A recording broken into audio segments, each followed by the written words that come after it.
Hello everyone. In this video I want to talk about, and I want to pose maybe to a skeptic or an atheist or an agnostic, why they might want to believe in Christianity. And I'm going to do my best job of trying to answer this, and I don't assume it's going to be a complete answer. I don't even assume that necessarily it's going to be a good answer, but it's more or less an answer that seems true to me. And I haven't completely, fleshed out my thought process here. So first of all, I want to say this is for the atheist or skeptic or agnostic that is genuinely looking to hear from Christians on the question of, well, why should I believe that your religion's true? And this might shock you, but I'm not going to tell you that you should believe based on a rational thought process. And the reason I say that is because, and why that might be surprising, is because a lot of times faith is considered a rational decision that you've made. There's a lot of apologists that talk about this, that faith is not just a blind leap, that it's actually a inference that you might make based on the evidence or based on the philosophical arguments and I think this over concern with providing the right evidence for the atheist is not necessarily a good way to go about doing that. So I do try to make this video humbly, because I don't think that all atheists have this sort of inauthenticness about their non-belief in God. Going back to what I said about me not saying that I'm going to try and convince you based on a rational decision, I don't think it's a matter of rationality why some people believe and some people don't. So hang on, let me back up here. I'm not the smartest person in the world, and I don't claim to be. But one thing I do know is that I am a biased person. And because I'm human, and because I'm made out of all the same stuff as everyone else, I just naturally assume that other people are biased as well. So I'm not trying to, force a decision here on the atheist to say, here you go, here's the rational reason why you should believe in God, or why you should believe that Jesus was the Christ, and that he came to die for your sins so that you could be reconciled to God, or in effect of, God casting judgment or wrath upon you because of your fallenness and because of your wrongdoing that you've done. And so far as I say that, I say I can't really give you rational reasons, but I can give you maybe some pragmatic reasons why you might want to consider believing in God, believing in Christianity, why you might want to consider that more. And if I was going to provide a more rational reason for why it might be a good idea for you to come over on the side of the theists, the simple answer would be Pascal's wager. I think this is a very, very cut and dry way to look at, might have the desire to believe in God, believe in Christianity. And that's this. If you know anything about Pascal's wager, it's basically that there's this infinite reward that you could get for believing in God. And on the con side is we are finite creatures. So anything that would happen to us in this finite world would be inconsequential to an eternal reward. That would be really a rational reason why you might want to. Now, the question then becomes, well, there's all these different religions, so they all cancel each other out, they all, axe out each other because there's so many claims being made that none of them are true. Well, my response to that would be to say, the rational approach would be to say, well, you pick the one with the most evidence behind it. And so then we can get in the can of worms of which religion has the most evidence behind it. And there's a lot of nuance in that whole sphere of things as well, that, well, the Egyptians were around before Moses was. And so because there's this history before Moses, like how do we know that at the time of Moses or after Moses that this is actually the inspired word of God, that when he wrote Genesis or was said to write Genesis? All I can say is that it follows naturally that since there's always been some sort of belief about God, I'm making a natural inference that because Moses was talking about people like Abraham, that there was a kind of story that was told over and over, some earlier point to later to later to later to later. And so then we end up with Moses that says, well, I have all this information. I was educated in the Egyptian school system, and I was had the best education that because I was a prince, so he knew certain things.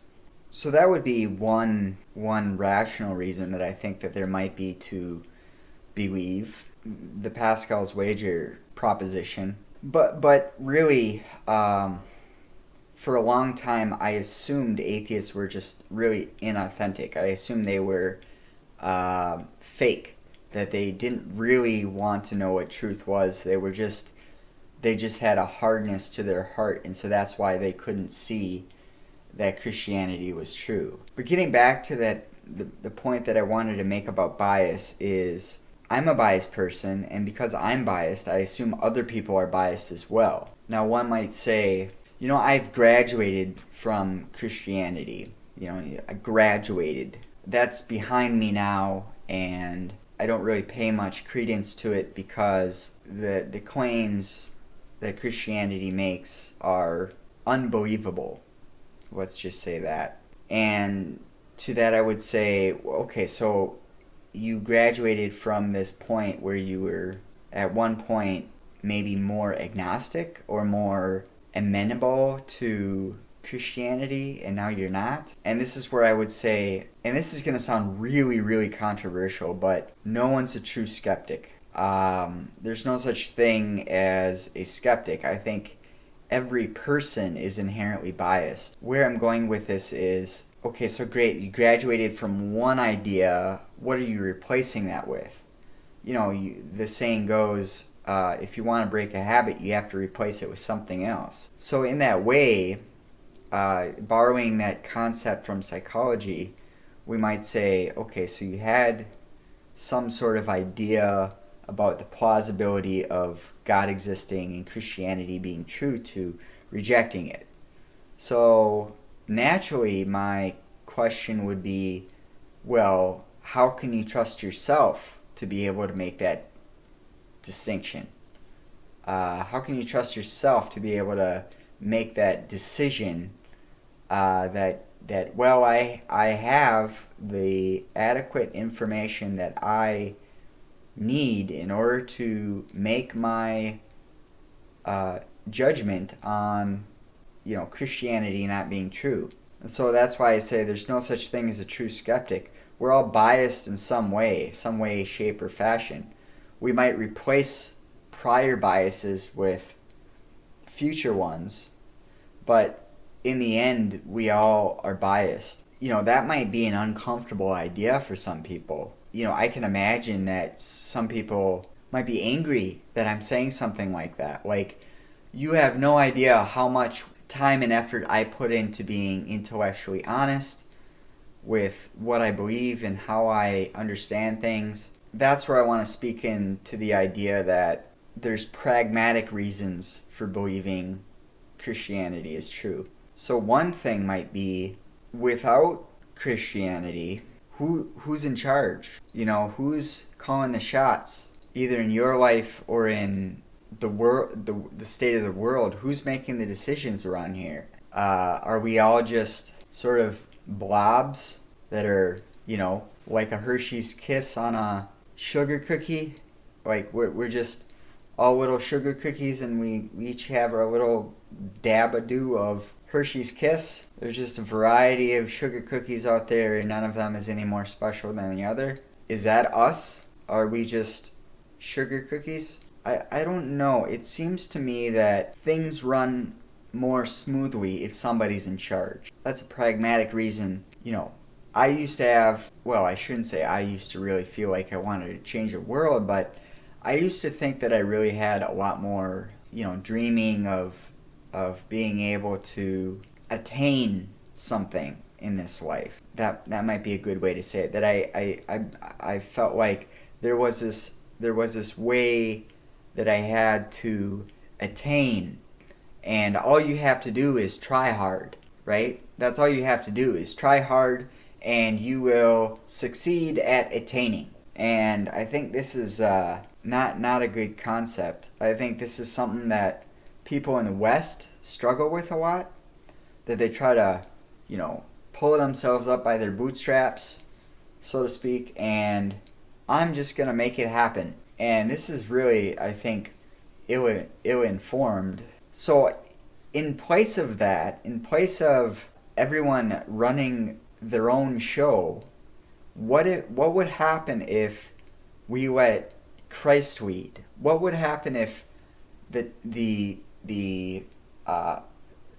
things that Jesus talked about, the things that Jesus commanded of his disciples, what would happen if we actually lived by those things? You can debate whether or not all the Old Testament stuff was immoral, but ultimately, what did Jesus stand for? And if Jesus precludes a kind of lifestyle where if you give him control of your life and you say, okay, Jesus, I want to know what you think, and I'm going to try to do what you want me to do, how would that change the world? And so that's another pragmatic reason. If people let Jesus be the head of their life, and on an individual level too, like having a guiding influence in your own life that you can use as a framework, as something concrete to base your life on, that adds for a lot of pragmatic utility in being able to build things on. And all you have to do is look to Christ at what to do, and he'll provide the answer for you. And there's got to be a kind of freedom in that, right? Like where, because there's an authority figure in your life, you sort of feel like, I'm not throwing darts at the dartboard with a blindfold on, because I know what to do. So that would be another reason. Finally, there's also a question of, my last pragmatic reason why you might want to consider being a Christian is there's a certain strength that comes from being a Christian. There's a certain kind of joy and peace, you might say, that comes from being a Christian that I never experienced when I called myself an atheist. There's a kind of low-grade angst, you might say, when you're an atheist, that nothing's really satisfying to you. You're always denying something. You're always denying this thing or that thing. That's not helpful, because you can't make life decisions if you're just denying ideas all the time. Those would be my 4 pragmatic reasons for why I think you should be a Christian. First of all, Pascal's wager that you might as well pick a religion rather than no religion, and pick the one with the most evidence behind it, which I think would be Christianity. Secondly, that if you put Jesus ahead of your life, that this gives you a structure to order your life around. a moral authority in your life that if everyone followed the same rules and given one, if we all picked Christianity, how would that shape the world? And I think that would be a very positive effect. Thirdly, I would say, it gives you some authority to stand on.